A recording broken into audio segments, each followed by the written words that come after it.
News. Kita ke informasi, Amerika Serikat mencatat tren kenaikan kasus COVID-19 beberapa pekan terakhir. Meski demikian, banyak pejabat kesehatan pemerintah daerahnya yang tampak enggan untuk memberlakukan protokol COVID-19 bagi masyarakat. Selain soal COVID-19, Amerika Serikat seperti Eropa dan Inggris juga sedang menghadapi gelombang panas dengan suhu yang mencapai rekor.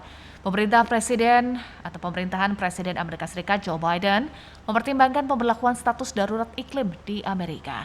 Untuk membahas lebih jauh kedua topik tersebut, kita sudah terhubung dengan jurnalis VOA Rifan Dwi Astono di kota Arlington, Virginia, Amerika Serikat. Halo, selamat malam, Mas Rifan. Salam sehat. Halo, salam sehat. Selamat pagi waktu Indonesia, Eva. Apa kabar? Baik juga, Mas Rifan. Baik, terima kasih sudah bergabung malam-malam dari Amerika dan pagi di Indonesia ya. Baik, kita akan bahas sebetulnya bagaimana perkembangan kasus COVID-19 di Amerika Serikat. Mas Rifan, betulkah kasusnya semakin meningkat beberapa pekan terakhir? Betul sekali. Jadi sekarang ini tren perombakan COVID-19 di Amerika Serikat itu sedang naik. Jumlah kasus infeksi COVID-19-nya ini sebetulnya tidak sama atau tidak setinggi ketika terjadi puncak varian Omicron musim dingin kemarin di bulan-bulan Januari, Desember gitu kan, ataupun dibandingkan dengan Delta di tahun 2021. Tapi memang sekarang ini beberapa pakar menyebut bahwa varian BA5, varian Omicron BA5 ini yang mendominasi kasus COVID-19 di Amerika ini memang disebut yang paling menular dibandingkan dengan varian lainnya selama pandemi COVID-19. Dan seperti yang saya bilang tadi, jumlah kasusnya sebetulnya sangat kecil dibandingkan dengan jumlah kasus waktu puncak Omicron. Jadi kalau misalnya pada bulan Januari kemarin itu sempat ada bahkan satu hari yang jumlah kasus harian itu mencapai 1,5 juta kasus. Nah sekarang ini kasus harian rata-rata dalam seminggu terakhir ini di kisaran 120 ribuan. Jumlah kematian juga relatif kecil, yaitu sekitar 400 kematian rata-ratanya per hari dalam seminggu terakhir. Dan ini juga jauh lebih sedikit dibandingkan dengan waktu puncak Omicron lalu yang bisa sampai 2.600 jiwa melayang setiap harinya. Atau bahkan puncak varian Delta tahun lalu yang sampai 3.000-an jiwa yang melayang. Nah, meski demikian memang kalau melihat di sekitar saya sebetulnya orang-orang juga memang sudah kembali beraktivitas normal, Eva. Jadi beberapa warga memang tetap bermasker, tapi beberapa lainnya tidak bermasker. Jadi saya rasa sekarang sebetulnya penggunaan masker itu lebih ke kesadaran diri jadinya ya. Karena memang di sini tidak ada kewajiban bermasker juga dari pemerintah federal, pemerintah pusatnya Amerika Serikat. Sementara CDC sendiri, CDC ini adalah Pusat Pengendalian dan Pencegahan Penyakit Amerika Serikat, juga cuma merekomendasikan saja pemakaian masker di kondisi-kondisi tertentu. Misalnya kalau ketika kita berdekatan dengan orang yang rentan, dengan orang-orang yang punya komorbid gitu, punya penyakit bawaan, atau ketika kita sedang menaiki transportasi umum, bisa bus, bisa kereta, ataupun ada di lingkungan yang memang kasus perombakannya itu sedang tinggi-tingginya. Itu pun hanya rekomendasi sifatnya. Dan yang dimaksud tinggi di sini itu adalah ketika jumlah kasusnya itu ada setidaknya 20 kasus per 100.000 penduduk. Nah, selain itu, Amerika Serikat sendiri kan sekarang juga memang tingkat vaksinasinya sudah hampir 70% ya, tingkat vaksinasi penuh. Yang sudah di booster pertama itu sudah hampir 50% juga. Jadi ada a sense of safety, ada perasaan sudah terlindungi yang dirasakan oleh masyarakat Amerika Serikat. Jadi sekarang juga memang sudah kembali beraktivitas normal. Konser-konser, indoor konsernya itu sudah ramai dipadati oleh penonton. Pertandingan olahraga di stadion juga udah penuh oleh penonton. Sebagian ada yang bermasker, sebagian lagi enggak. Jadi memang sekarang ada rasa terlindungi yang dirasakan. Apalagi semakin banyak juga orang yang tertular COVID-19 sekarang ini merasakan gejalanya ini kok tidak separah yang dibayangkan. Mungkin ada yang parah tapi tidak banyak, sehingga mereka merasa bahwa kalau kena COVID pun mungkin karena sudah tervaksinasi saya sudah bisa sembuh dengan sendirinya. Istilahnya ada perasaan-perasaan seperti itu.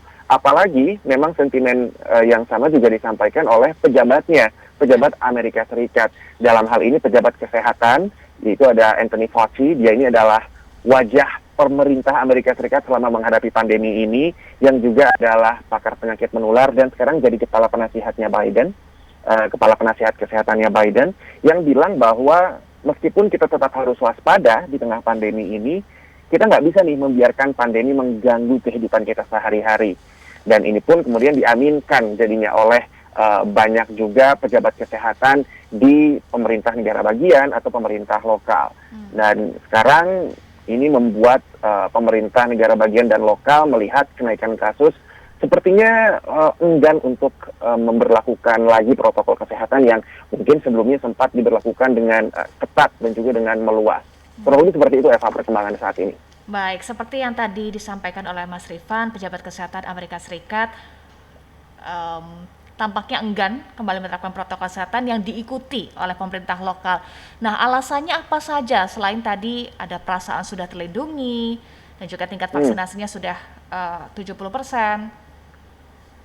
Iya, jadi memang seperti yang tadi saya sampaikan, mereka mengaminkan atau ikut dengan sentimen yang disampaikan oleh pejabat kesehatan tingginya pemerintah federal, Anthony Fauci, yang bilang bahwa oke lah kita harus waspada gitu kan, kita harus selalu bisa mengadaptasi diri ketika situasinya agak buruk lagi atau menurun lagi, tapi kita nggak bisa nih membiarkan COVID menghambat atau bahkan mengendalikan kehidupan kita. Misalnya di kota Chicago, di Illinois, itu level peringatan COVID dinaikkan sebetulnya minggu lalu menjadi high atau tinggi levelnya. Tapi pejabat tinggi kesehatan di kota Chicago ini justru bilang nggak ada sebetulnya alasan untuk kita membiarkan virus ini mengontrol kehidupan kita. Jadi kenaikan kasus sekarang ini digolongkan sebagai situasi yang disebutnya mengkhawatirkan, concerning, but not alarming, atau tapi tidak darurat. Nah, kemudian di salah satu county atau kabupaten di negara bagian Washington, pejabat kesehatannya juga sebetulnya mendiskusikan sih apakah kita perlu ya memberlakukan lagi prokes-prokes, termasuk soal kewajiban bermasker. Tapi pada akhirnya lebih memilih untuk membiarkan masyarakat aja deh yang memutuskan, yang secara sukarela mau bermasker atau enggak. Karena dianggap bahwa kita nggak bisa nih terus-menerus pasang cabut aturan wajib bermasker atau wajib mengikuti prokes ini. Jadi sekarang lebih banyak pemerintah negara bagian dan lokal yang pede atau percaya diri lah istilahnya, bahwa kalaupun kenaikan kasus terjadi, mereka ini tetap bisa mengendalikan situasi karena sudah banyaknya vaksinasi. Pasokan vaksinnya juga berlimpah gitu kan di Amerika Serikat. Perawatan dan pengobatan juga bisa dilakukan dan ada antivirus yang sudah bisa diberikan gitu kalau misalnya pasiennya mengalami gejala yang parah. Juga karena memang sudah terciptanya imunitas kelompok atau kekebalan kelompok itu tadi.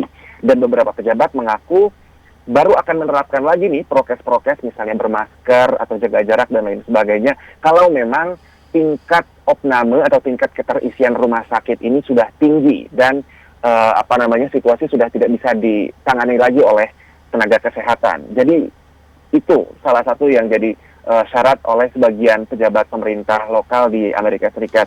Tapi memang ada pengecualian nih, Eva. Kalau misalnya lebih banyak negara bagian atau kota dan kabupaten yang memilih untuk enggan memberlakukan lagi aturan atau protokol kesehatan selama COVID-19 pandemik ini. Tapi di California justru sebaliknya. Pejabat kesehatan masyarakat di negara bagian ini justru langsung ngeluarin peringatan dan menerapkan lagi prokes-prokes yang sebelumnya sudah diterapkan juga sebelumnya. Alasannya, karena memang data yang mereka terima tentang perkembangan kasus COVID-19 di negara bagian mereka itu cukup mengkhawatirkan. Misalnya Walgreens itu adalah rantai atau apotek retail lah di Amerika Serikat, melaporkan ke pemerintah bahwa lebih dari separuh tes COVID-19 yang dilakukan di apotek-apoteknya itu hasilnya positif. Kemudian hasil uji air limbah pun menunjukkan bahwa lonjakan kasus varian BA5 ini bisa jadi yang paling tinggi nih selama kita menjalani pandemi selama lebih dari 2 tahun. Kemudian tingkat kematian akibat COVID-nya juga naik 2 kali lipat dari bulan lalu. Walaupun sebetulnya jumlah totalnya sendiri per hari itu tidak tidak seberapa istilahnya dibandingkan ketika puncak Omicron. Jadi pemerintah kota Los Angeles di negara bagian California pun rencananya akan kembali memberlakukan aturan wajib bermasker di dalam ruangan akhir bulan ini. Harapannya sih sesedikit apapun atau sesedikit sesedikit apapun orang yang bermasker, harapannya itu juga sudah cukup untuk bisa menahan atau mencegah perbakan yang lebih parah lagi. Ya. Dan memang gejala akibat varian ini kan BA5 ini tidak lebih parah sebetulnya kalau dibandingkan dengan Omikronnya sendiri yang pertama kali muncul. Tapi memang ada kekhawatiran juga nih dari kalangan pakar kesehatan bahwa varian BA5 ini begitu mudahnya nantinya bisa menghindari perlindungan tubuh meskipun sudah divaksinasi atau mungkin sudah terkena COVID-19 sebelumnya, sehingga bisa jadi ini jadi varian yang unstoppable atau tidak bisa dihentikan lah laju perbakannya. Apalagi sekarang tingkat kepatuhan masyarakat juga kan sudah mulai menurun dan keakuratan data tingkat infeksi juga mungkin sekarang semakin lemah karena semakin banyak orang yang lebih milih tes COVID-19 antigen di rumah dan itu tidak dilaporkan kan ke pejabat atau ke pihak berwenang. Jadi walaupun ada peningkatan, jumlahnya kelihatannya sedikit, tapi bisa jadi sebetulnya jumlah kasus positif di Amerika Serikat lebih besar daripada yang dicatat atau terekam oleh pemerintah Amerika Serikat, Eva. Baik Mas Rifan, itu adalah pembahasan terkait dengan perkembangan kasus COVID-19 di Amerika Serikat. Kita akan beralih ya ke perubahan iklim yang juga menjadi concern. Bagaimana rencana pengumuman status darurat iklim ini, Mas Rifan? Ya, jadi sebetulnya Presiden Joe Biden, Presiden Amerika Serikat Joe Biden ini tadi siang waktu Amerika Serikat, hari Rabu siang waktu Amerika Serikat itu juga baru saja memberikan pidato mengenai perubahan iklim. Jadi sebetulnya tadinya sempat ada spekulasi apakah mungkin pengumuman status darurat iklim itu akan dilakukan hari ini, tapi ternyata tidak. Tadi Presiden Biden hanya menyampaikan beberapa langkah-langkah sederhana, disebutnya modest steps, terkait upaya untuk memerangi perubahan iklim. Tapi sebetulnya sampai sekarang pun Biden masih terus mempertimbangkan apakah akan mengumumkan status darurat iklim nasional ini dalam beberapa minggu ke depan. Dalam rangka sebetulnya ini adalah untuk menyelamatkan agenda lingkungannya Biden yang sebetulnya selama 18 bulan pertama pemerintahannya itu sulit sekali rasanya untuk diwujudkan. Apalagi kemarin ini sebetulnya sudah ada rancangan undang-undang yang diusung oleh Biden. Ini adalah RUU yang isinya adalah upaya-upaya program-program untuk menanggulangi perubahan iklim. Dan ini sifatnya holistik, lumayan menyeluruh gitu kan. RUU ini ditolak oleh salah seorang senator dari Partai Demokrat namanya Joe Manchin III yang sebetulnya suaranya sangat menentukan untuk bisa menggolkan atau mengesahkan rancangan undang-undang perubahan iklim ini. Setelah ditolak, ya sudah, RUU-nya terbengkalai lagi, mandek lagi jadinya. Dan sebetulnya dalam RUU itu seperti yang saya sampaikan tadi, ini cukup holistik. Anggaran yang diajukan nggak main-main, itu Biden mengajukan anggaran senilai 7,5 kuadriliun rupiah. Kalau misalnya susah dibayangkan, kuadriliun itu nolnya ada 15. Saya sendiri belum pernah lihat uang sebesar itu. Nah, 7,5 kuadriliun rupiah ini dianggarkan untuk program-program hijau, program-program yang bisa menghentikan emisi karbon, bisa memangkas emisi karbon, dan bisa mengembangkan dan mengedepankan, memajukan istilahnya industri hijau, industri-industri yang ramah lingkungan, misalnya teknologi kendaraan listrik, kemudian teknologi pembangkit listrik, tenaga angin misalnya dan lain sebagainya. Tapi itu tadi RUU-nya sudah kandas. Sebetulnya tidak kandas sih, sebetulnya masih bisa dilanjutkan, tapi pemerintahan Biden merasa karena sudah terlalu lama kompromi dilakukan, negosiasi selama berbulan-bulan lebih dari 1 tahun untuk terus bisa mendapatkan dukungan terhadap RUU ini, akhirnya dirasakan oleh pemerintahan Biden ini saatnya kita untuk mengambil langkah yang lain, yaitu dengan mengambil tindakan-tindakan eksekutif. Contohnya itu tadi, dengan memberikan atau mengumumkan status darurat iklim. Dengan adanya status darurat iklim, Presiden Biden bisa mengambil tindakan-tindakan eksekutif, misalnya mengeluarkan executive order atau semacam perpres lah, perintah eksekutif, misalnya untuk menghentikan atau memblokir atau memblokade proyek-proyek penambangan minyak misalnya di tanah-tanah federal Amerika Serikat atau wilayah perairan federal Amerika Serikat dan lain sebagainya. Tapi memang sampai sekarang kita belum tahu kapan status darurat iklim nasional itu akan dilakukan gitu kan. Apalagi sebetulnya status darurat iklim ini sendiri sudah lama sekali dibahas. Jadi dari semenjak beberapa hari setelah Presiden Biden dilantik jadi presiden Januari tahun 2021 lalu itu sebetulnya sudah didorong juga oleh partainya, Partai Demokrat. Ayo kita keluarkan atau umumkan status darurat iklim. Tapi sepertinya Presiden Joe Biden ingin mencoba dulu langkah-langkah legislatif yang terbukti ternyata gagal, mentok, dan akhirnya sekarang ada upaya untuk melakukan langkah dari ranahnya sebagai penguasa eksekutif untuk bisa menghentikan perubahan iklim ini, Eva. Baik, saat ini langkah yang diambil adalah tindakan eksekutif. Nah, mengapa pemerintah Amerika Serikat bisa dibilang sangat menggebu-gebu begitu ya menjalankan agenda lingkungan ini, Mas Rifan? Ya, karena sebetulnya masalah perubahan iklim ini kan seperti kita ketahui bukan masalah esok hari, bukan masalah tahun depan, bukan masalah tahun 2050 istilahnya.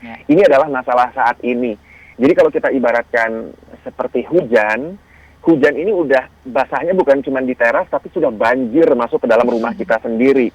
Dan itulah yang membuat Presiden Biden, pemerintahan Amerika Serikat saat ini merasa perlu untuk semakin mendorong agenda lingkungan ini. Apalagi pemerintahan Biden, pemerintahan Amerika Serikat sendiri kan sudah kembali bergabung dengan perjanjian iklim Paris. Kemarin di COP26 sudah mengeluarkan berbagai janji-janji yang sangat muluk, yang ambisius, yang sangat progresif untuk memangkas emisi karbon sampai setengahnya per tahun 2030 dan lain sebagainya. Jadi itulah yang membuat Biden ini sangat menggebu-gebu untuk ayo kita golkan RUU perubahan iklim, ayo kita keluarkan status darurat iklim. Kurang lebih itu yang jadi alasan utamanya. Ini didorong apalagi sekarang ketika Amerika sendiri bersama dengan Eropa, bersama dengan Inggris sedang mengalami gelombang panas yang luar biasa yang memecahkan rekor istilahnya. Jadi ini semakin menambah urgensi atau kedaruratan situasi ini. Di Amerika Serikat sendiri sekarang kalau membicarakan soal dampak perubahan iklim, pemanasan global dan gelombang panas ini, suhunya sudah mencapai 43 derajat Celcius di beberapa negara bagian, bahkan ada yang sampai 46 derajat Celcius. Kalau tadi saya lihat sore tadi, ketika lihat perakiraan cuaca di Texas, itu sampai 115 Fahrenheit atau 46 derajat Celcius. Saya nggak tahu itu sepanas apa rasanya, tapi sudah terbayang itu bakal bikin kepala kita pusing dan lain sebagainya gitu kan. Nah, ini juga yang dihadapi oleh negara-negara lain di dunia, tidak hanya di Eropa, di Inggris, di Amerika Serikat, tapi juga di negara-negara lain yang memang selalu mendapat giliran terkena dampak-dampak perubahan iklim ini. Misalnya kebakaran hutan dan lahan di Indonesia yang diperparah dengan perubahan iklim, pemanasan global, sehingga lebih kering udaranya, sehingga semakin mudah untuk memicu kebakaran hutan dan lahan, memperluas lahan yang terbakar. Jadi memang ini semua semakin menambah kegawat daruratan situasi. Dan Amerika Serikat sendiri, seperti yang saya bilang tadi, sudah membuat janji-janji yang sangat muluk untuk memerangi perubahan iklim, dan itu yang membuat pemerintahan Biden mencoba untuk mengedepankan agenda lingkungan ini. Lalu bagaimana juga dengan upaya negara maju lainnya untuk mengatasi perubahan iklim ini, Mas Rifan? Nah, sejauh ini untuk negara-negara maju itu misalnya yang termasuk negara maju kan Eropa, Inggris, seperti yang saya bilang tadi, Amerika Serikat, negara-negara industrialis lah yang sudah jauh lebih duluan menyumbangkan emisi gas rumah kaca, karena memang mereka sudah menjalani revolusi industri lebih dulu daripada negara-negara lainnya, dan dengan demikian memang bertanggung jawab atas sebagian besar emisi karbon, metana dan lain sebagainya yang sekarang udah ada di atmosfer planet bumi yang mengancam pemanasan global lebih parah lagi. Dan semua itu sebetulnya diupayakan tidak hanya oleh negara-negara maju ini, tapi juga negara-negara lain seperti misalnya Indonesia, kemudian juga India dan lain sebagainya. Tapi ini menjadi sangat penting, kenapa negara-negara maju yang harus dimintai pertanggungjawaban lebih atau pertanggungjawaban yang lebih pasti adalah karena mereka adalah emiter yang sangat besar istilahnya. Dan mereka juga sudah mengeluarkan janji-janji itu tadi. Tapi sekarang kenyataannya jadi susah untuk diwujudkan janji-janji itu. Karena misalnya di Amerika Serikat sendiri, upaya untuk menggolkan agenda lingkungan tadi gagal, RUU gagal gitu kan. Kemudian Mahkamah Agung Amerika Serikat sendiri bulan lalu baru saja mengeluarkan putusan yang semakin melemahkan upaya memerangi perubahan iklim dengan membatasi wewenang dari Badan Perlindungan Lingkungan Amerika, EPA. Sehingga melemahkan lagi, mundur lagi lah istilahnya. Selangkah lebih mundur untuk bisa mewujudkan janji-janji target-target muluk soal perang terhadap perubahan iklim. Kemudian di Uni Eropa misalnya. Di Uni Eropa mereka sudah punya target untuk memangkas emisi karbon sampai separuhnya di tahun 2030 ini. Tapi nyatanya beberapa saat yang lalu legislasi di Parlemen Uni Eropa memasukkan satu poin baru dalam legislasinya yang mengubah kategorisasi atau penggolongan gas alam itu menjadi energi bersih, energi hijau. Padahal sudah jelas-jelas gas alam ini adalah energi fosil yang mengeluarkan metana yang merupakan gas yang menyebabkan pemanasan global gitu kan.